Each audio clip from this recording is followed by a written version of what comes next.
जय हिंद। स्वागत है आपका इस यूट्यूब चैनल परफेक्ट प्रैक्टिस पर। तो आज के इस वीडियो में हम स्टैटिक जी के क्वेश्चन बैंक सेट नंबर 62 का डिस्कशन करेंगे। इसके पहले आपने यदि नहीं देखा है तो आप वहां जाइए प्लेलिस्ट में, वहां से भी आप देख सकते हैं। इसके बाद भी आप देख सकते हैं, कोई दिक्कत नहीं है। और इसका प्लेलिस्ट का लिंक जो है डिस्क्रिप्शन में भी दिया होगा, तो वहां से भी आप देख सकते हैं। चलिए हम जो है सीधा क्वेश्चन से शुरुआत करते हैं। यदि आप चैनल पर नए हैं तो सब्सक्राइब करके बेल आइकन ऑन कर लीजिएगा। तो चलिए, ये एग्जाम के लिए बहुत इंपॉर्टेंट है, तो वीडियो को जो है आप पूरा जरूर देखिएगा। और जब वीडियो को आप पूरा देखिएगा तो आप बहुत कुछ सीखिएगा और बहुत सारा चीज आपका रिवाइज हो जाएगा। हमें उम्मीद है कि आप तैयारी कर रहे हैं, पढ़े हैं, तो आपका जो है ये क्वेश्चन जो आंसर के साथ साथ जो है ना, आपको एक तो आइडिया लग जाएगा कि हमें क्या पढ़ना चाहिए, और साथ में आपका पढ़ा हुआ बहुत सारा चीज रिवाइज हो जाएगा। तो चलिए शुरुआत करते हैं क्वेश्चन को।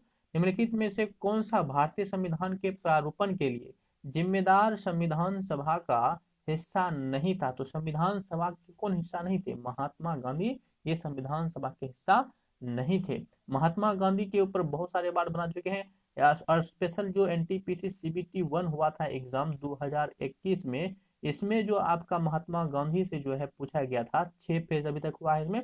तो इसमें जो महात्मा गांधी से संबंधित क्वेश्चन पूछा गया था उसके ऊपर पर्सनल जो है हमने वीडियो बना रखा है। जिसे आप नहीं देखे हैं तो उससे भी जो है आप जरूर देख लीजिएगा। हालांकि हम जो है महात्मा गांधी से कई बार बता चुके हैं, और आपको हमें कमेंट में करके बताना है इससे जो महात्मा गांधी के जीवन पर आधारित जो 3 दिवस मनाया जाता है, इन तीनों दिवस को बताना है डेट के साथ। ठीक है, तो जो चीज भूलते हैं उसको हम थोड़ा यहाँ पे रिवाइज कर देते हैं। महात्मा गांधी जो है ये इंग्लैंड में 1889 से 91 तक जो है वहां पे रह करके ये पढ़ाई किए थे। और 1892 82 में जो है, हाँ, 92 82 नहीं 92 में जो है ये वहां से दक्षिण अफ्रीका आ गए, जो दादा अब्दुल्ला था उसी के मुकदमा लड़ने के लिए। और 92 में आ गए, और 1894 में जो है इन्होंने 1894 में जो है इन्होंने नटाल इंडियन कांग्रेस की स्थापना वहीं दक्षिण अफ्रीका में करता है।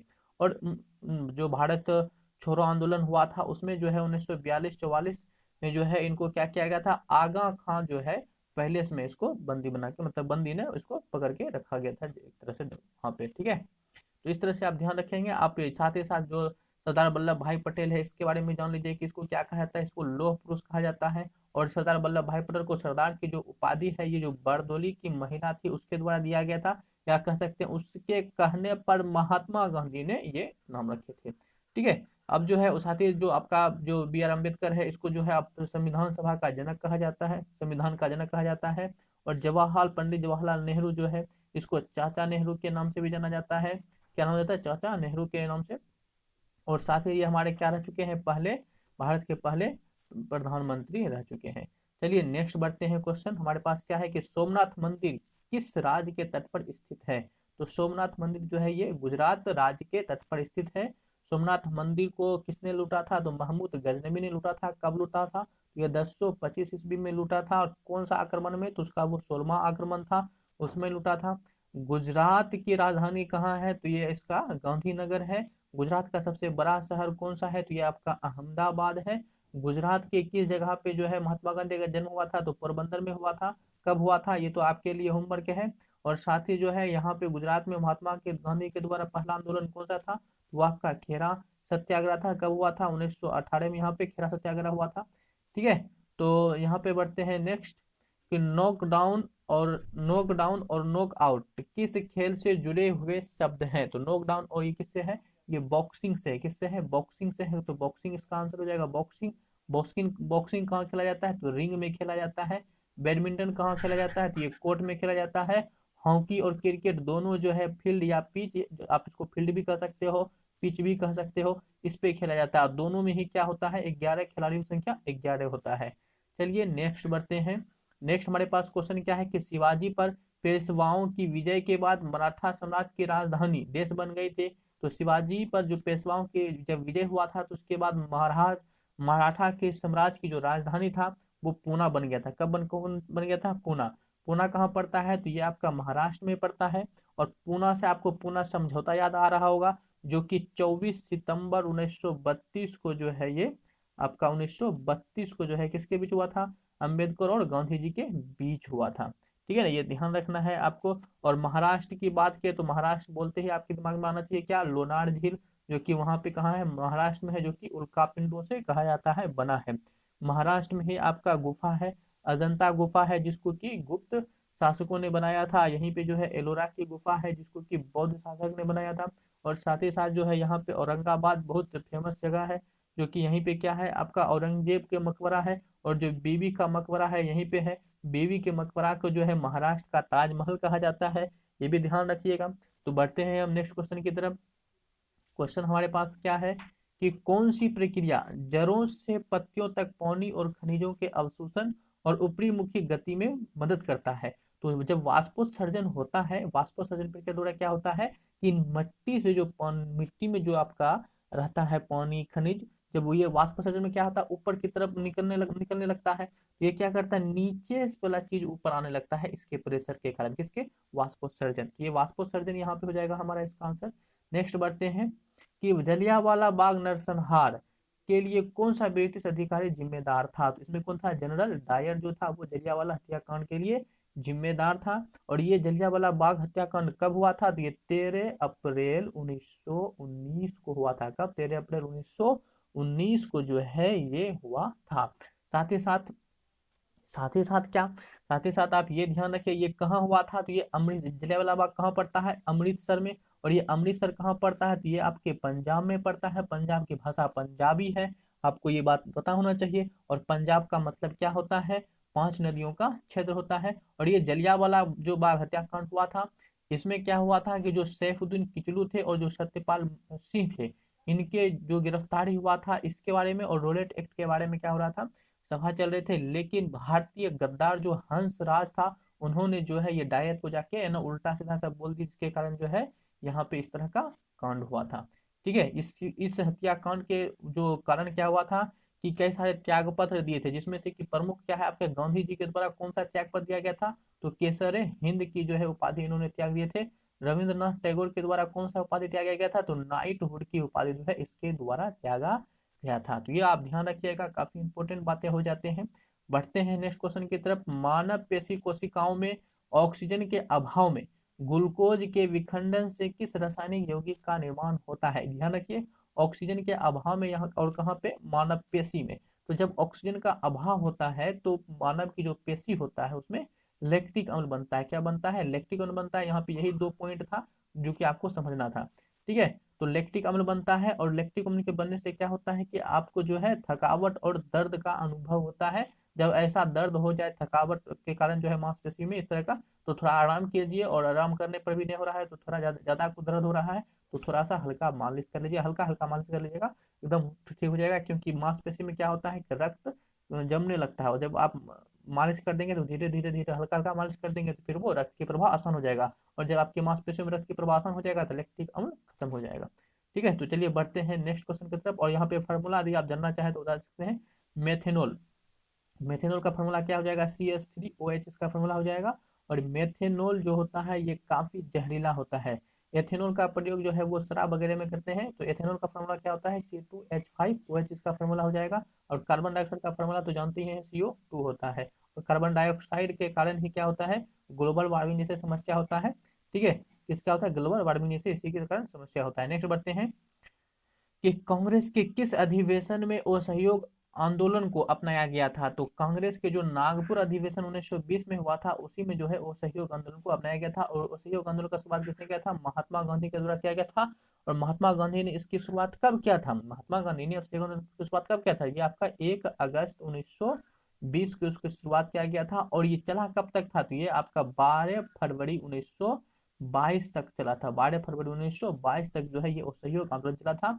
ये बंद क्यों, इसको वापस कर लेना क्यों पड़ गया था उस आंदोलन को, तो आपको पता होगा चौरी चौरा कांड हुआ था कब, 5 फरवरी 1922 को जो है ये चौरी चौरा कांड हुआ था। और इस कांड में क्या हुआ था, जो गोरखपुर है जो कि यूपी में पड़ता है, इसमें जो है आपका 22 पुलिसकर्मी को जिंदा जलाया गया था थाने में जाके। ठीक है, तो इस कारण से जो है महात्मा गांधी ने हिंसा हो गया, इसीलिए महात्मा गांधी ने इस आंदोलन को क्या कर लिए थे, वापस ले लिए। तो ये असहयोग आंदोलन से आपको इतना बात ध्यान रखना है। चलिए बढ़ते हैं नेक्स्ट क्वेश्चन की तरफ। उम्मीद करता हूँ आपको अच्छा लग रहा होगा और आपका रिवीजन अच्छा हो रहा होगा। ठीक है, तो एग्जाम निकट है तो आप तैयारी में लगे रहिए और एकदम पढ़ते रहिए।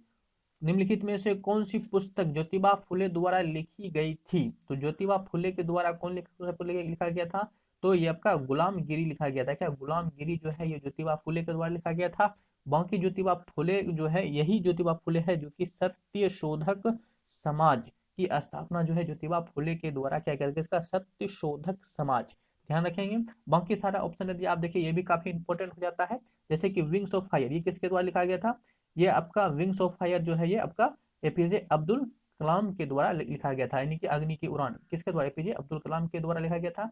डिस्कवरी ऑफ इंडिया ये आपका जवाहरलाल नेहरू के द्वारा, भारत के प्रथम प्रधानमंत्री जवाहरलाल नेहरू के द्वारा लिखा गया था। माई एक्सपेरिमेंट विद ट्रूथ ये जो है आपका महात्मा गांधी के द्वारा लिखा गया था। ठीक है, तो ये ध्यान रखेंगे इस तरह का। ठीक है, बढ़ते हैं हम नेक्स्ट क्वेश्चन की तरफ।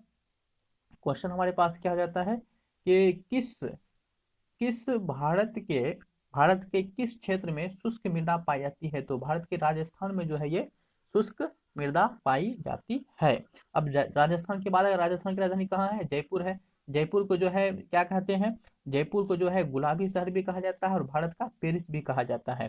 साथ ही साथ जो है जयपुर में जो है आपका इंदिरा गांधी नहर है जो कि विश्व की सबसे बड़ी सिंचाई नहर है। कौन सा है, इंदिरा गांधी नहर कहाँ है, जय मतलब राजस्थान में है। साथ ही साथ जो है आप राजस्थान से में ही क्या हुआ था, पोखरण परमाणु परीक्षण हुआ था। तो पोखरण परमाणु परीक्षण ये कब हुआ था, तो ये आपका 18 मई 1900 जो है 74 को हुआ था। ठीक है, किस नाम से, स्माइलिंग बुद्धा के नाम से ये परीक्षण किया गया था। तो ठीक है, ये ध्यान रखेंगे। साथ ही साथ यहाँ का सबसे बड़ा जिला कौन है, राजस्थान का सबसे बड़ा जिला कौन है, तो वो जैसलमेर है। और जैसलमेर में ही जो है आपका क्या है, थार मरुस्थल।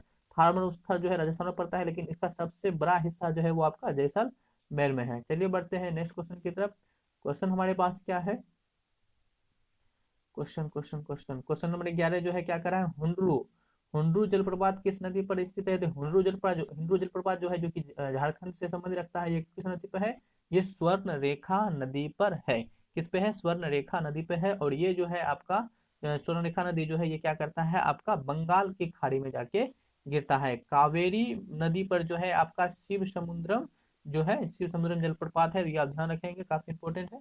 तो नेक्स्ट बढ़ते हैं, क्वेश्चन हमारे पास क्या है कि मांग के नियम के अनुसार यदि अन्य सभी स्थिति समान रहे, हो सकता है आपको थोड़ा देखने में दिक्कत हो इसलिए हम पढ़ दे रहा हूँ। ठीक है, अन्य सभी स्थिति समान रहे तो किसी वस्तु की मांग तथा उसकी कीमत में क्या संबंध होता है। तो क्या संबंध होता है, क्या करें, मांग के नियम जो है उसके अनुसार यदि अन्य सभी स्थिति समान रहे, सभी स्थिति समान रहना है और वस्तु की मांग और उसकी कीमत में क्या संबंध है, तो कैसा संबंध रहेगा, तो वो नकारात्मक संबंध रहेगा। ठीक है, नेक्स्ट क्वेश्चन की तरफ बढ़ाया जाए कि इंदिरा साहनी और अन्य बनाम GOI मामला किस विषय से संबंधित है। तो इंदिरा साहनी और जो है बनाम GOI मामला जो है ये किससे संबंधित है, तो ये आपके आरक्षण से संबंधित है। किससे, आरक्षण से, रिजर्व कोटि से ये संबंधित रखता है। किस त्योहार के दौरान जो है खासी आदिवासी लोगों द्वारा नोंगक्रोम नृत्य किया जाता है। तो नोंगक्रोम नृत्य जो है ये वांगला त्योहार के द्वारा किया जाता है। किसके द्वारा, वांगला त्योहार के दौरान ये नृत्य किया जाता है। ISSF ब्लू क्रॉस ऑनर पाने वाले पहले भारतीय कौन है, तो ये आपके अभिनव बिंद्रा है, जो कि आपका क्या है, एक ये निशानेबाज है। क्या है, निशानेबाज है। कौन, अभिनव बिंद्रा निशानेबाज है। और साथ ही साथ जो सानिया मिर्जा है ये आपका क्या है, ये टेनिस खिलाड़ी, ये क्या है, टेनिस खिलाड़ी है। और जो सचिन तेंदुलकर है ये क्या है, आपका क्रिकेट खिलाड़ी है। और जो आपका राहुल द्रविड़ है ये आपको बताना है ये किस प्रकार खिलाड़ी है। अच्छा, सानिया मिर्जा से जो है एक और नाम आपको दिमाग में आना चाहिए कि सानिया नेहवाल।